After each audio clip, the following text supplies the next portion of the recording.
কেউ যদি আল্লাহর সন্তুষ্টির জন্য একদিন সিয়াম পালন করে, আল্লাহ সুবহানাহু ওয়া তাআলা তার মুখমণ্ডলকে জাহান্নামের আগুন থেকে 70 বছরের দূরের পথে সরিয়ে দেবেন।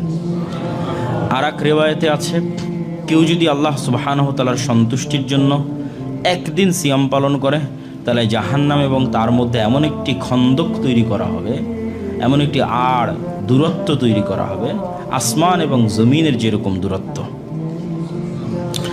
উকবা ইবনে আমির রাদিয়াল্লাহু তাআলা থেকে তিনি বলেন, মান সামা ইয়াওমান ফি সাবিলিল্লাহ বা'আদাল্লাহু মিনহু জাহান্নাম মাসিরাতা মিয়াতা আমিন। আর এক রিওয়ায়াতে আছে 100 বছরের পথের দূরত্ব। তাহলে 100 বছরের পথের দূরত্ব, 70 বছরের পথের দূরত্ব, আসমান এবং জমিনের মধ্যে যে দূরত্ব, সেই দূরত্ব। এই দূরত্বগুলোর বর্ণনা হাদিসের বিভিন্ন রিওয়ায়াতে আছে, শুধু একদিন আল্লাহ সুবহানাহু ওয়া তাআলার সিয়াম পালনের ফজিলতে।